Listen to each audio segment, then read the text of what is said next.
Quel est le ressort de ces évangéliques américains pour qu'ils votent Trump? Est-ce que c'est que des questions éthiques ou est-ce que c'est autre chose? Alors, je lisais il y a pas longtemps, une interview d'un pasteur, évangélique américain, Oui. pro-Trump, qui expliquait, pourquoi, il soutenait, le président. Et je pense que la phrase, que je vais lire, qu'il a dite, résume un petit peu, la pensée, évangélique, pro-Trump américaine. Ok. En parlant de Trump, il disait: «Il se trompe quand il cite les Écritures, mais il se bat contre l'avortement». C'était ça le Et je point central. et Oui. je pense que tout se joue dans cette opposition, cette dichotomie entre, d'un côté, c'est certain qu'il n'est pas Jésus sur terre, c'est certain qu'il ne représente pas les valeurs d'amour, de service, d'humilité, de vulnérabilité à laquelle nous appelle, le fondateur du christianisme, Jésus lui-même. Mais c'est certain que, Trump, heu, a des positions éthiques qui sont pour la plupart, ou pour une bonne partie des évangéliques américains, non négociables.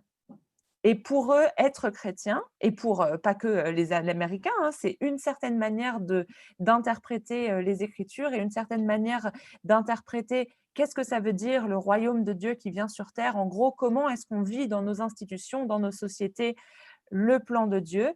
Bah, pour certaines personnes, avec une certaine, interprétation, des Écritures, il faut se battre sur certains points éthiques qui sont non négociables. Certains, par exemple, l'IVG, ou l'euthanasie, des questions de bioéthique très souvent.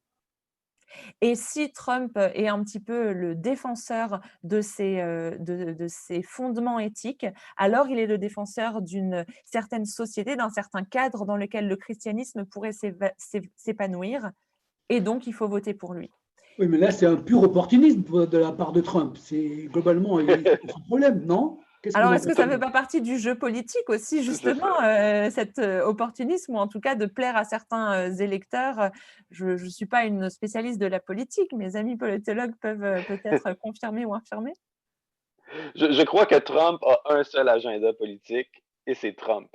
Et c'est Oui, ça qui est c'est surprenant, lui-même. je veux dire. Vraiment, c'est Il a, il a- il a été démocrate pour une partie de sa vie, il s'est déjà prononcé, je crois, en faveur de l'avortement dans les années 90, là maintenant il est contre.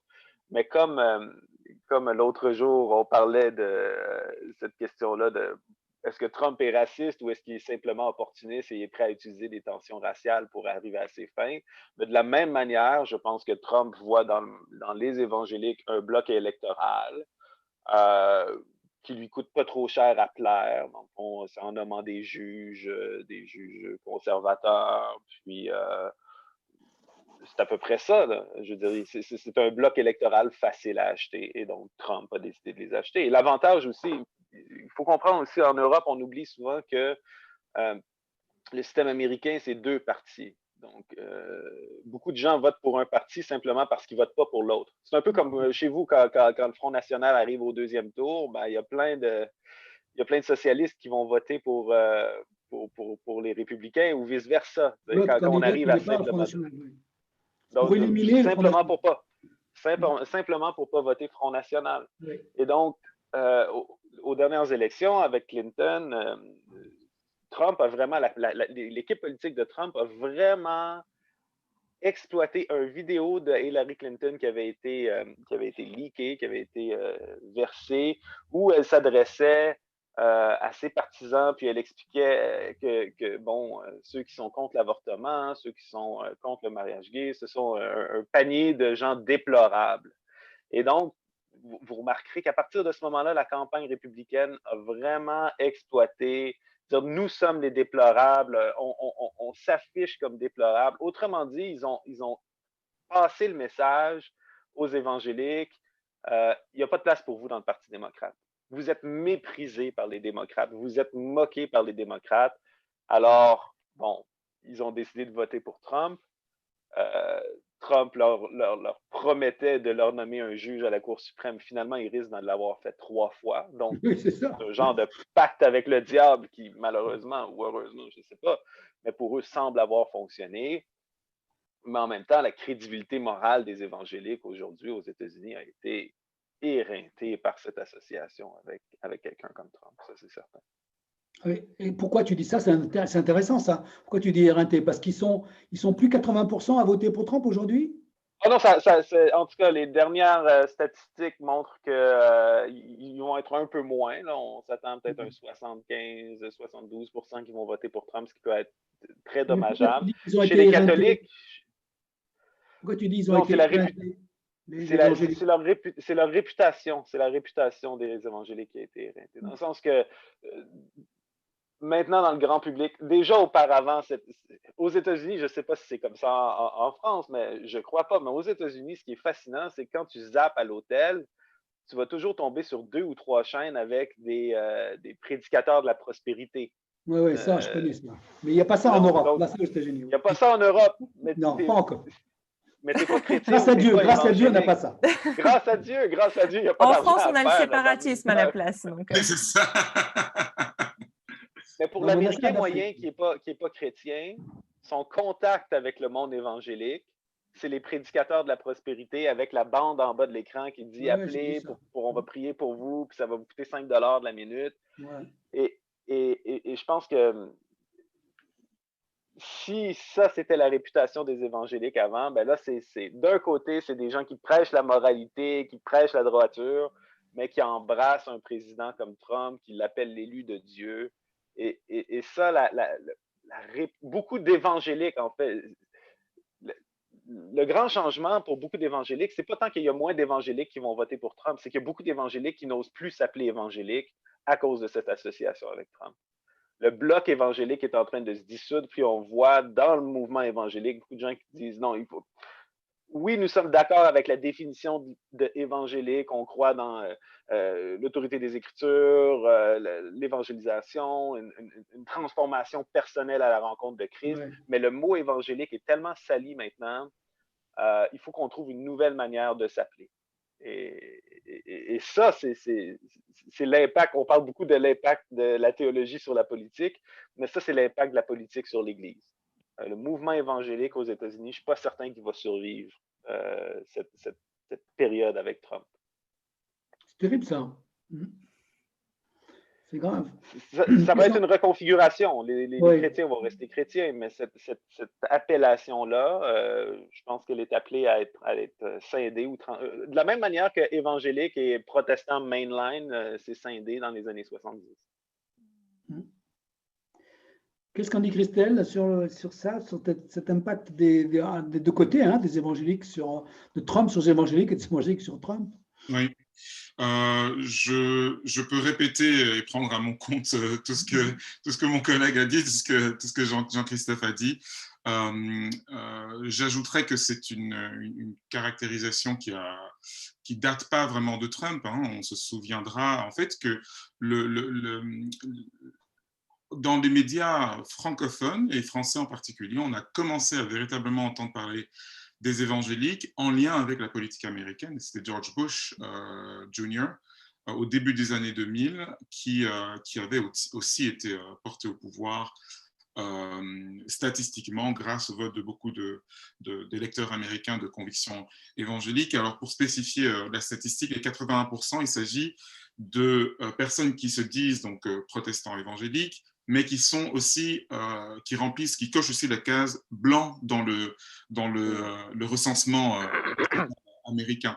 C'est-à-dire que si on désagrège les statistiques en fonction des origines ethniques des personnes, on se retrouve avec une autre réalité. C'est-à-dire que parmi les latinos, par exemple, les hispaniques américains, dont la majorité est catholique, il faut le rappeler, mais parmi les hispaniques américains qui se disent protestants évangéliques, parce qu'il y en a quand même beaucoup, c'est pas du tout les mêmes chiffres et encore moins chez les Afro-Américains. Les Afro-Américains évangéliques votent encore moins pour Donald Trump. Donc, il y a une réalité là qui nous permet de voir quelque chose de très important, c'est-à-dire que derrière ce mot évangélique, il y a quand même une réalité qui est beaucoup plus éclatée et complexe. J'ai fait un petit tour là, il y a quelques jours sur le site web de l'Alliance évangélique mondiale. L'Alliance évangélique mondiale présente alors qui sont les évangéliques, et dans la première phrase, c'est une communauté diverse. Et alors, c'est vraiment un des mots qui est vraiment mis le plus à l'avant. Il faut pas mettre tout le monde dans le même panier. Et quand on gratte derrière la surface, on se rend compte qu'en fait, derrière le vote pour Trump, il y a beaucoup plus une crainte culturelle qu'une conviction religieuse.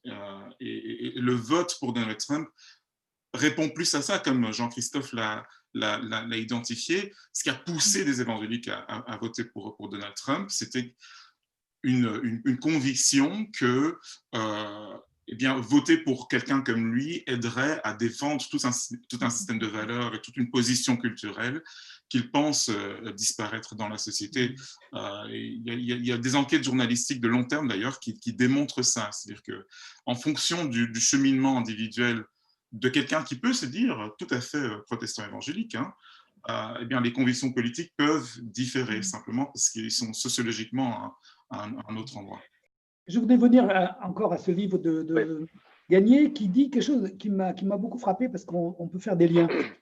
Il dit au fond que le souci ces évangéliques qui votent Trump, c'est qu'au fond, à travers les valeurs que la société pourrait imposer, à travers une vision politique, on pourrait créer les conditions, alors il faut faire attention, mettre des guillemets, les conditions d'une société qui serait plus chrétienne, une société qui serait du début, d'en haut jusqu'en bas, qui serait dominée par le christianisme, où les valeurs du christianisme se seraient imposées, en fait, à travers cette histoire des juges à la Cour suprême, mais aussi de combat contre l'avortement, contre l'homosexualité. Il y a l'idée que, voilà, on imposerait à la société globale une vision chrétienne. Et moi, ça m'a un tout petit peu inquiété en lisant Gagné, parce qu'au fond, ça rappelle le projet islamique. C'est-à-dire, ça rappelle le projet de la charia, où on impose la charia à tout le monde, quelles que soient les convictions des gens, en disant c'est la volonté de Dieu que la charia soit imposée pour l'ensemble de la société. Donc là, cette vision-là, est-ce que Gagné a raison? Je n'en sais rien. Mais cette vision qu'auraient les milieux évangéliques d'imposer à une société globale des valeurs chrétiennes, ça me paraît un sujet pour nous qui sommes adeptes de la laïcité, de la séparation de l'Église et de l'État, un vrai souci quand même. Alors, c'est à Christophe de parler, tout le monde a parlé. Mais je pense et c'est là qu'on voit vraiment cette scission que j'envisage entre évangéliques, ou ceux qu'on appelait évangéliques, et ce segment du monde évangélique sur lequel M. Gagné se concentre, le mouvement néo-charismatique ou charismatique évangélique. Et cette idée-là, qu'on appelle le dominionnisme, parfois. Ah oui, d'accord, dominionnisme, oui. C'est quand même une idée qui se distingue du courant évangélique et protestant américain traditionnel. Je veux dire, c'est justement, on ne faut pas oublier que les États-Unis d'Amérique, c'est d'abord l'union de colonies fondées par des communautés religieuses exilées. Le principe de séparation de l'Église et de l'État qui arrive aux États-Unis avant la Révolution française, c'était justement pour protéger ces minorités religieuses-là. Il y avait cette idée que, bon, l'État est neutre sur les questions religieuses, l'État ne s'attache pas à une religion par rapport à une autre et il laisse les religions se développer d'une manière indépendante. Maintenant, il y a cette tentation constantinienne un petit peu avec le monde évangélique ou charismatique aujourd'hui. Vous parlez de la charia, cette idée-là d'utiliser les institutions politiques pour transformer les gens, pour transformer la société. Mais c'est les mêmes principes qui s'opèrent dans la Genève de Calvin, va dire le penseur canadien Charles Taylor. Cette idée-là qu'on peut utiliser des institutions politiques pour créer les conditions nécessaires à créer un homme nouveau ou à aider l'individu dans sa sanctification. Et là, on a un débat théologique fondamental où est-ce que est-ce qu'on peut être chrétien ou est-ce que le christianisme, c'est vraiment quelque chose qui se fait avec l'aide de l'État, avec l'aide d'institutions? Est-ce que c'est une forme de conditionnement social? Ou est-ce que le christianisme, c'est la rencontre d'individus avec Jésus-Christ? Et cette rencontre-là va créer des comportements. Il y a certains comportements, certaines manières de voir le monde qui vont être les mêmes à travers les siècles et à travers les cultures. Mais il y a tout un ensemble d'éléments qui constituent c'est quoi être chrétien, qui va changer d'une culture à l'autre, qui va changer d'une époque à l'autre. Et c'est à chaque individu chrétien de découvrir sa vocation, sa manière d'être dans une société. Donc, il y a vraiment une cassure là, qui est en train de s'opérer entre ces néo-charismatiques-là et le monde évangélique en général, justement autour de cette question dominioniste. D'accord. Mais c'est parce que ça rappelle aussi dans l'histoire toute la tradition de la chrétienté. La chrétienté, c'était l'imposition à toute une société du catholicisme, enfin de l'Église, quoi. Donc, effectivement, ouais. Quand on étudie l'histoire de l'Église, on remarque à quel point il y a tellement une cassure dans les dynamiques propres à l'Église avant la conversion de Constantin au christianisme, puis les 2-3 empereurs qui ont suivi. Il y a vraiment un avant et un après. Il y a vraiment une manière d'être chrétien où tu es en minorité, tu te tiens avec ta communauté, tu sais que tu es un étranger, un exilé là où tu vis. Quand on lit le Nouveau Testament, c'est ça. Hein? Pierre écrit aux exilés. On est dans le monde, mais pas du monde. Ouais, ça, on est étranger quelque part à ce monde. Oui. Et on imagine l'Église là au 4e siècle qui passe de persécuter au début du siècle, où à la fin, l'empereur Théodose fait fermer les cultes païens, saisit des temples païens et les donne à l'Église. Et aujourd'hui, on dirait aux États-Unis, en Occident, si on fait la perspective du dernier siècle, on voit une société qui était, même si ce n'était pas des théocraties, qui était dominée par le christianisme, où quand il y avait une bibliothèque qui était ouverte dans une ville américaine, le maire invitait le pasteur ou invitait le prêtre ou quoi que ce soit. Et là, de plus en plus, au moment même où l'Église part du centre des institutions et est poussée vers les extrêmes, vers la marge, il y a un contre-mouvement qui cherche à reconquérir le centre. Alors que, moi, à mon avis, quand on regarde l'Église à travers le monde, puis à travers les siècles, puis quand on regarde Jésus-Christ lui-même, l'Église est toujours appelée à opérer à partir de la marge. L'Église n'est pas conçue, le christianisme n'est pas conçu pour tenir le pouvoir puis tenir la croix en même temps.